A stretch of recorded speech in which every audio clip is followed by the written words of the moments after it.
There we go. Sorted. Okay, welcome back to the Bishy PE Podcast. Today we're joined by Robert MacIntyre, professional golfer. Hello, Robert. How's it going? Yeah, very well, very well. Thanks very much for joining us today. We're really looking forward to this one. We've got a kind of background in golf in the department, so we've been really excited for you to join us today, so thank you very much. As ever, we're joined by Mr McCue. How are you doing, Mr McCue? Absolutely magnificent. I'm absolutely delighted that Bob's been able to join us, and I've actually went to the extent of buying a wee hat. See a wee hat? There we go. Oh my God, that's me on. Superb. And we're also joined by active schools captain Blaine McFadden. How are you doing, Blaine? All right, thanks. Excellent. So, Bob, I'm going to start us off with question 1 today, and it's just centred around your school career. So, can you tell us a bit about your kind of school journey, and did you stay on till 5th and 6th year? Yeah, so I went through primary school at Rockfield. We've got quite a few schools in the area, and my brand, the band area was to go to Rockfield. So, went to Rockfield till primary 7. Then went to Oban High, and yeah, I wasn't really a book bug, so I'd done what I had to do. I actually stayed on till 6th year, and then I left just at 6th year once schoolwork started getting on top of my golf. And I just done it because I had to do it, really. Because of the places I had to go, like university in the States, I needed certain grades to get there, and once I'd kind of got them, it was like, well, there's no point in me still being here, so I chucked it. Yeah.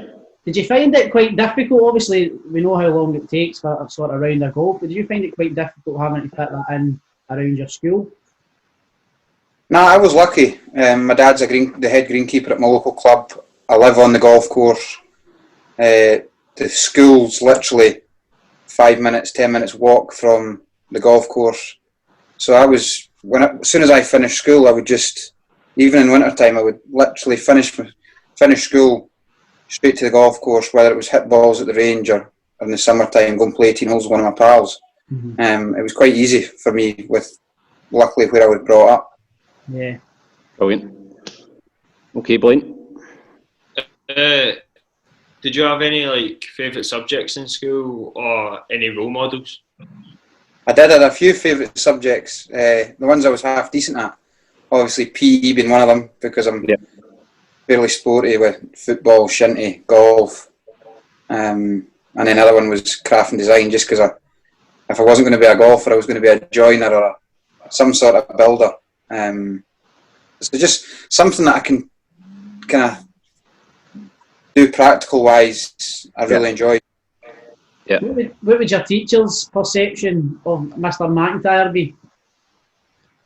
I was all right. The classes that I enjoyed and I kind of put myself forward for, I was great. I would listen to them. I would do everything, but some of the other ones I wasn't so good. But that's part of it, isn't it? Part and parcel, absolutely. Part and parcel. Brilliant. So, see, when you were kind of younger, Robert, did you have any part-time jobs as you're growing up? I didn't have any. Well, I didn't really have anything. I've done a little job at the golf course in the pro shop. Yeah. For 3 years. Just after, in the summertime, I would go and kind of work for 2 hours in the shop, just selling Mars bars and juices and whatnot for the folk going out to play, and then I would go out and play. But other than that, I mean, I didn't go and do a KP job. I didn't do anything like that. It was more just everything. When I got to that age, everything was focused on my golf. Yeah. Good. So, and can you kind of tell us about your journey into golf? How did it start? And what was your kind of journey? Yeah, so I started playing golf when I was really young. Obviously, where I brought up, my dad's a class player, so obviously as soon as I could could start walking. I had a golf club in my hand, had a shinty stick in my hand. So it's kind of the same but different in that sense of things. Same kind of swing. So I started off playing. I'd say I played more shinty than golf when I was younger. Right. Okay. And then when I was like 9, 10, 11 year old, I started playing a lot of golf. And then just gradually improved, and I was always ahead of my age group at the standard wise for golf. And I then got to about 15, 16 was when I really kind of came onto the scene. I won the Scottish boys and the Scottish youths in the same year. I broke my elbow at the start of the year, and I thought my year was over. Managed to come back at the middle part of the year and won them both, and then that was when I really realised, right, I could do something with this. And that's when I started really pushing for it, and it just slowly just took the steps. I mean, a lot of folk kind of rush the steps, but I stayed in my age group and competed with my age group till the very last, and it just kind of took it step by step. And then when I was 17, I played in my first professional event with another professional. So it was the Dunhill Links. I was the amateur. Played with Eduardo Del Riva. And that opened my eyes to it. Playing with a few guys, and you're like, these guys have had successful careers on the European Tour. And I feel like at 16, 17 year old, I was every bit as good. And then I went to college in the States for a year and a half down in Louisiana, McNeese State. Again, progressed well, was going the right direction, and then I felt like I was going to hit a wall after a year and a half, so schoolwork was taken over, unfortunately. Left there, and then played Walker Cup, which is the biggest amateur event that any British golfer could play in over in America, and then came home, decided to turn pro, and it's just been a hell of a journey since then. Well, you mentioned your time in America there. How does that sort of work? Is that a kind of scholarship idea where they're funding you to just go and play golf and represent the university? Yeah, so obviously you've got to do the schoolwork. You've got to get do certain subjects, get a certain GPA. But really it was literally just, he messaged me.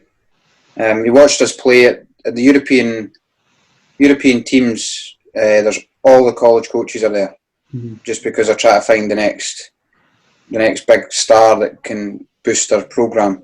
And the guy got in touch with me, and I wasn't planning on going until he got in touch with me and said, "What would you need for you to come?" And I just told him straight up after a couple of phone calls with him. It was I need a full scholarship, and the next day he had it on the table, and it was like, right, now I've got a decision to make. And I went there, and it was good. I mean, the amount of stuff I learnt, I would encourage everyone to go there. Anyone that's got the opportunity to go, I would encourage it, whether it's whatever sport. Just you have to grow fast when you're out there. Brilliant. So Blaine, you could be the next Robert MacIntyre. Excuse me, I've still got a few years left yet. You need to get a handicap cut done first. No, sorry. So we've got a young gentleman who is a big shinty man, Jamie McCleod, who was on here last week with us. Now he's asked for a few shinty questions. So I'm going to get these done just now, if you don't mind. I'll give you them all right at the same time. Is your hand insured? No. Okay. Would you prefer shinty or golf? Say shinty, I would. You still play shinty, Robert? You still play it when you're home, aye? Aye. Brilliant. Are you decent? I'm half decent, aye. I'm not bad. You got to enjoy yourself. It was actually... I take it they don't pay you, no? No. Don't get paid for that, I'm afraid. And then finally, he's asking if you'll be playing shinty next season. I'll be there. Brilliant. Right. On to myself now. We're on to your professional playing career. it's obviously been quite short, but could you tell us kind of from an overall perspective what your professional career has been like so far? No bother. So I turned pro about 2.5 years ago, and I wasn't actually going to turn pro then. I went to tour school, and I was going to go to tour school as an amateur. My manager, we had it all planned out, we had it all sussed. This is what we're going to do. That's how we're going to do it.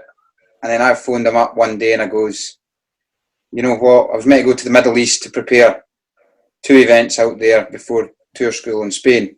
I phoned him up one day just randomly and I said, you know what? What's the point of going out to the Middle East here and not able to make money?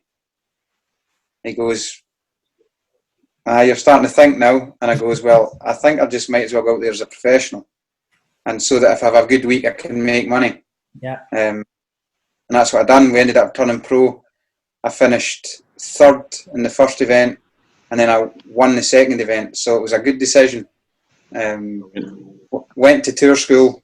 I had my dad in the bag, who knows my game inside out. So there's 3 stages at tour school.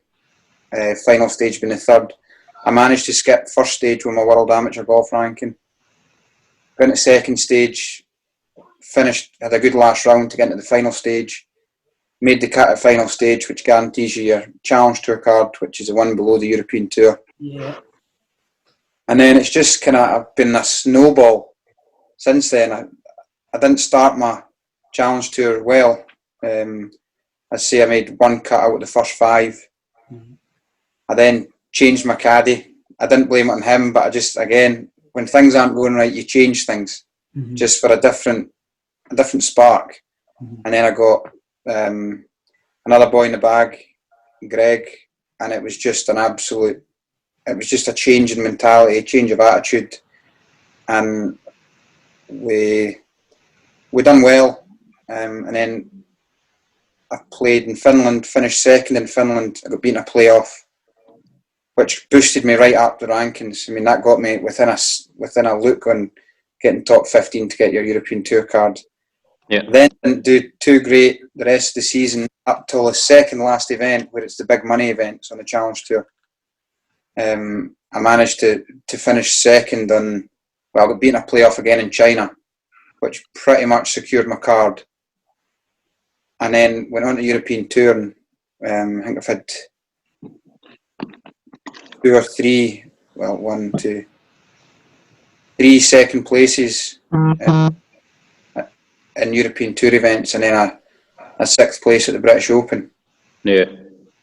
That's been it. And then this year's been obviously a slow start. I was injured. I got injured halfway through last season, hand injury, and then I played through it, painkillers and whatnot, and just managed it. Didn't practice too much, but I was when you're playing well, you don't really need to practice. You just kind of keep going. Yeah. Totally. Now, obviously, we see it on the television, but from your own opinion, what's the best part about being involved in golf? Best part. You can't say the money. Because we've looked at how much you've earned just in August alone.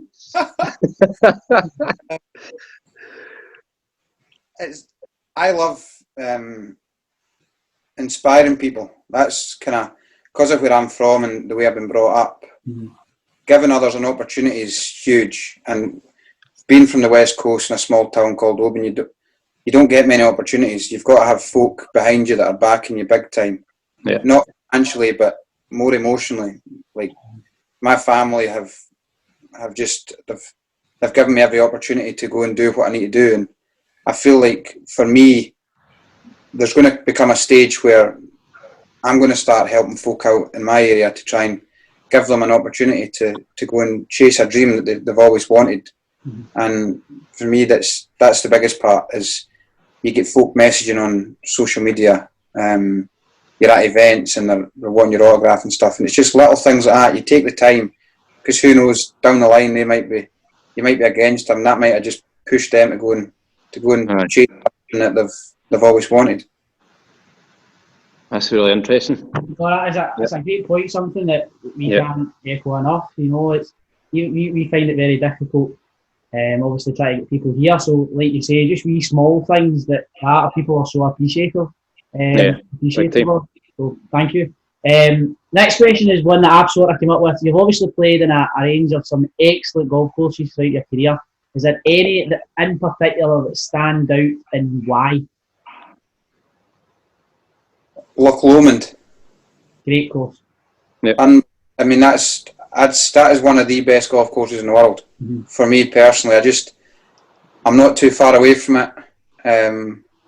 But the views, I mean, it's the whole experience that you get when you're there is unbelievable. Obviously, been lucky enough to play it a few times, but it's just been, every time I go there, you get like goosebumps when you're just pulling into the drive, and it's somewhere that I could play every day of my life, and just enjoy it. Is that still a members only club? Yeah. So just remember us next time, Bob. I think Blaine's got the next question here. What's been the highlights of your kind of professional career so far? There's been a few different sort of things. One of them, obviously, the runner-up finishes were huge to try and put me in the position for the Open. But playing in the Open at Portrush and finishing sixth was, I mean, you dream of playing when you're a young kid. You dream of playing in majors, and then obviously I got the opportunity at Portrush, and it was a golf course that I knew well. I'd played it through my amateur days, and a lot of folk didn't realise that I knew it as well as I did. And I loved the golf course. It suited my game, and I knew going there that if I just played the way I know I can play, then it was going to be a good week. And thankfully I did.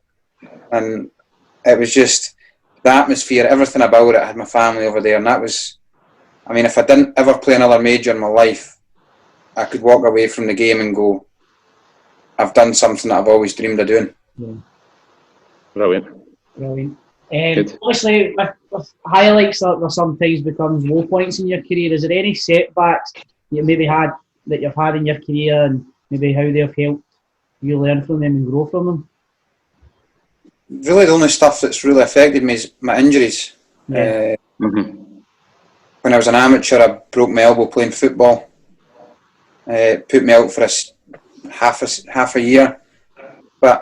And then last season, obviously, it didn't really affect me, but my hand injury, the start of this year, it really affected me.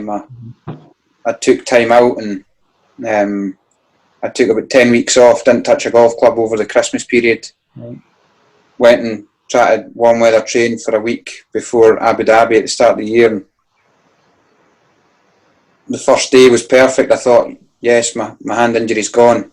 Second day, up to practice a little bit, and bang, it was back. It was back worse than I'd felt it, and I honestly thought that I was going to have surgery and whatnot, but luckily we got it sorted. I played the next week, slightly pain-free. I was starting to get it up into my elbow, but that's because I was moving different. But really, it's just been injuries, and they can hit you. I mean, I think over the last year and a half, or the last year, since I felt the injury, I've hardly practiced. I couldn't practice. I'm having to just play my golf, go and rest it. And although you're trying to push yourself to get better, I was almost accepting that I'd hit a limit for that point, and it was more just about me mentally getting through it. And at the start of this year, I'd say mentally I was struggling because I was still injured. Yeah. What about in terms of, like, say for instance, you have a poor round or even a poor tournament? What's your thought process in terms of responding to that? I'm pretty good. Just forget about it. I'm pretty good at that. I mean, this week in Spain, I shot one of the hardest golf courses we'll play on tour or anywhere in the world. I shot 80 in my first round. I mean, that's the first time I've shot 80. I don't know, in 4 years, 5 years. There's nothing wrong with shooting the 80 ball. There's nothing wrong with that. There is for 11. And I walked off the golf course. I was livid. But then you look at all the other scores around you, and you're like, right, this place is tough. Just accept it. And then the next day, the problem was, or the good thing was, that no one was saying 6, 7, 8 under par, which normally happens at tour events. Mm-hmm. So it gave me the belief that, right, these guys ain't going to get away from you. So if you go and shoot 3 good rounds, come Sunday you could still be there, knowing that the golf course was tough. So for me, that's probably one of my strengths, is mentally just what happens. I mean, if I go and shoot 85, right, I'll be raging for maybe the week, but once it's over, I mean, there's nothing you can do. You just learn from it. No one's been hurt. No one's. Yeah, that's true. Nothing big's happened. All you've done is not played good golf. Don't get me wrong. You get abuse on some dafties on social media will write abuse, but I mean that goes straight over my head. You're not meant to tell them what my Twitter account is, Bob. You kind of touched there, Bob, on the kind of mental side of the game. Is there anything you do kind of preparing for a shot or walking up to a shot in terms of the kind of mental preparation? Not really. I mean, no.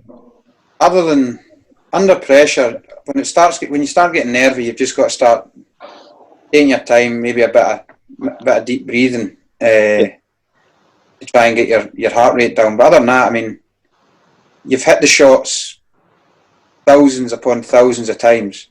So it's just about believing in yourself. And this year especially, I've started to just believe myself more. I mean, there's trouble around some of these greens, water hazards, whatnot, that it can really cost you.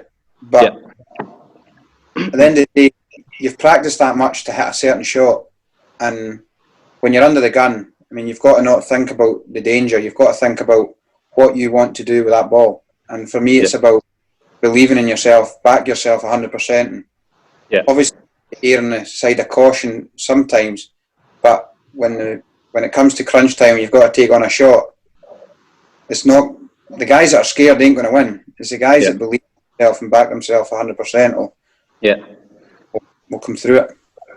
See, in terms of believing in yourself, like for example, I'm like an average golfer. We'll get it in here, Mr McCue. So I play off of 7.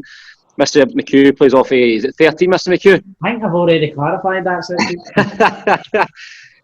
I'll walk onto the green and I'll say, sorry, onto the tee, and I'll think I can maybe par this hole.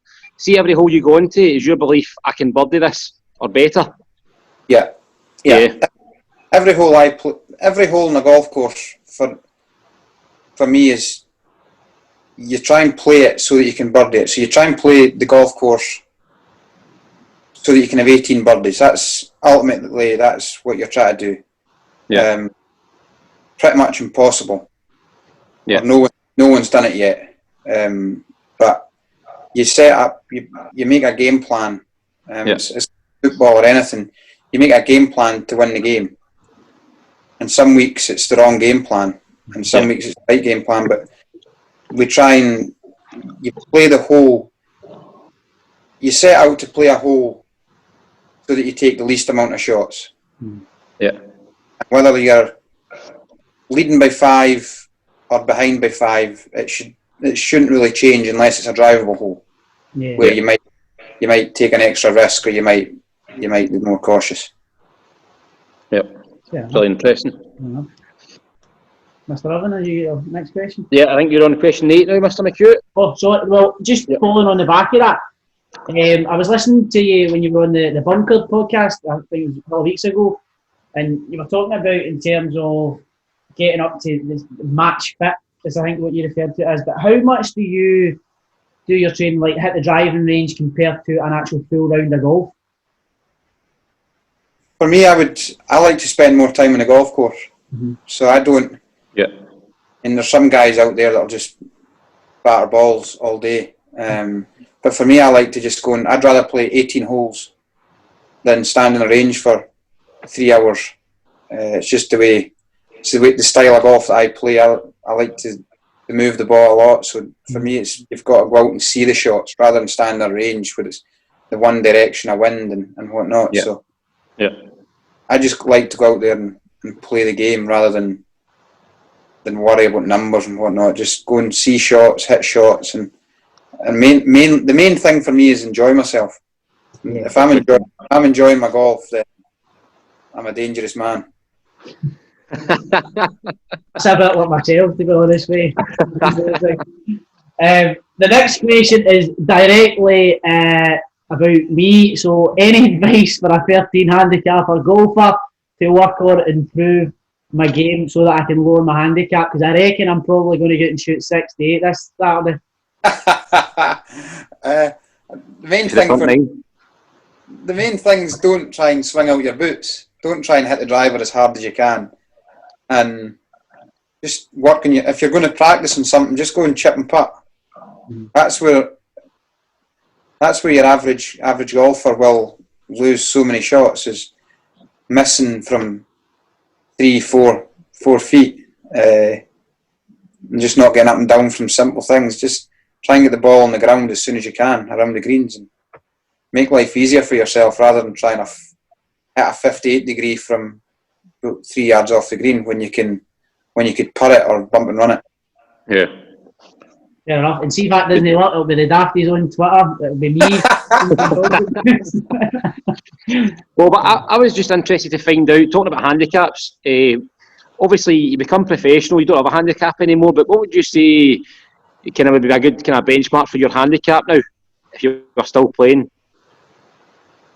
It wouldn't move much. I mean, +4, +5. Right, okay. Yeah, that's what I turned pro as well, but Right.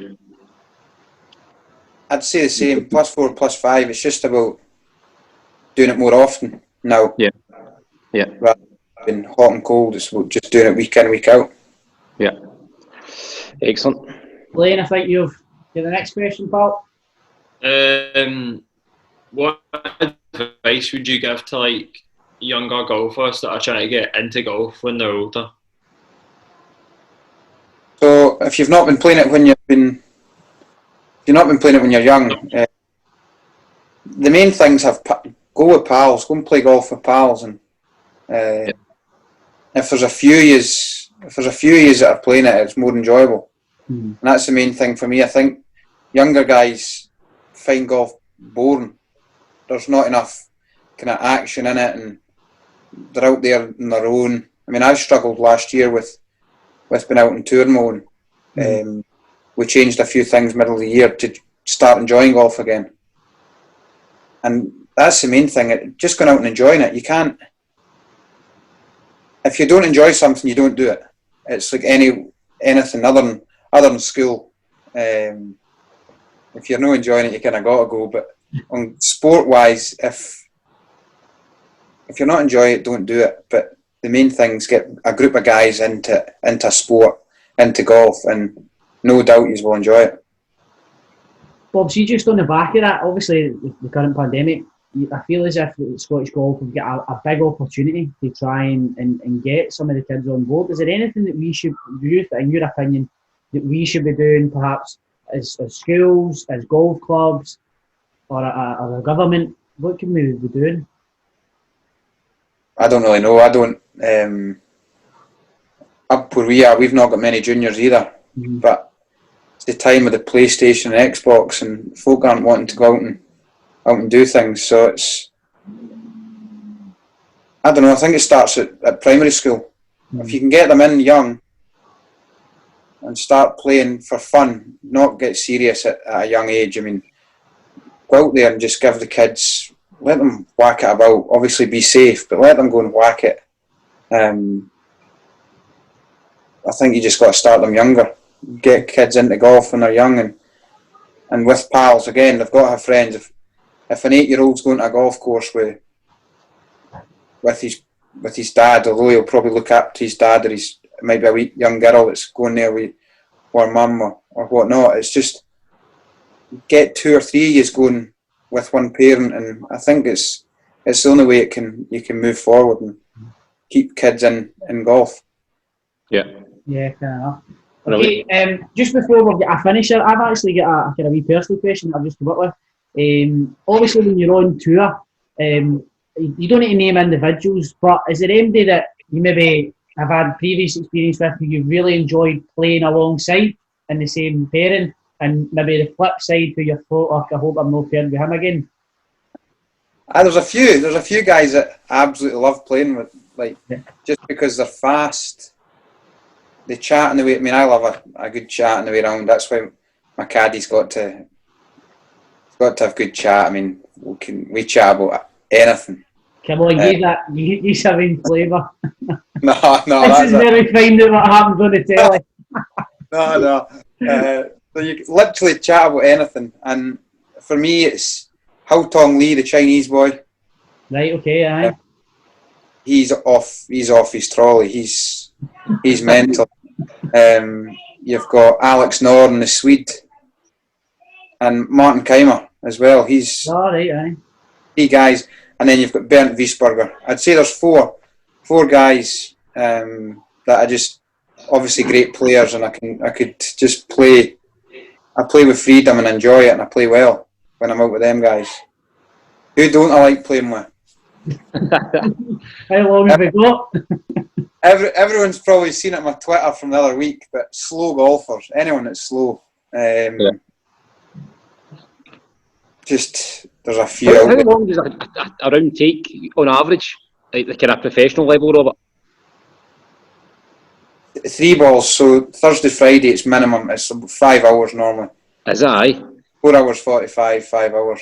Aye. But it can be slower. I mean, it really, can, aye. Yeah. Wow. Aye, it's not fun when it starts getting. When you start waiting on every shot, it's not enjoyable. It's good when you can. Good when you can just. I mean, that's one of the good things about playing bad. Saturday, Sunday, if you've just made the cut, then you're out early, no one in front of you, and you just fire around. Yeah. Fair enough. Right, before the finish up, we're sending you an open invite to Corner Golf Club, so if you fancy joining us for a round anytime soon, I'm hopefully sure Ian will be able to arrange that, but I'm sure you'll be busy anyway. You know, like hanging about with 13 handicapper golfers. So, your finisher, Bob. If you were to build or create one ultimate golfer of 4 players, right? We're looking for the best driver of a ball, the best iron player, the best short game, and the best putter. 4 different players. From any time, or people I've played with? Whatever. Keep it open-ended. Or does that make it more difficult? I mean, best driver of a golf ball. Rory McIlroy. He just absolutely rips it. Best iron player, Tiger Woods. Best short game, I'm going to go with short game that I've played with. I would say Scott Gregory. Alright, okay, yeah. Boy, beat me in the British Amateur Final. His chipping is unbelievable. Best putter, clutch putter, Tiger Woods again. I mean, he's the man when it comes to that. Was he your hero growing up? No, Phil Mickelson, fellow lefty. He was mine. Just been left-handed and whatnot. Yeah, fair enough. Yeah, just before we finish, Robert, is what's next for you? Is it Portugal? Am I right in saying that? No, I'm going. No. I'm US Open next week. All right. Fly out there on Sunday and hopefully play well. Good. Fingers crossed. I did. We'll be cheering you on. Wager on that, perhaps. Superb. Many thanks, Bob, for joining us today. Really appreciate it. I've really enjoyed it. I'm sure I speak for Blaine and Mr McCue as well. He's mad hat there. We'll be cheering you on next week. And anybody that's watching this, make sure you get across to our Twitter page at Bishy PE to follow us and check out all our podcasts on our Spotify and our YouTube pages. Okay, guys, thanks so much for joining us today. No problem at all. Cheers. Thank you. Cheers. Thanks, Ian. Appreciate it. No bother. Cheers, guys. Cheers, Blaine. Cheers.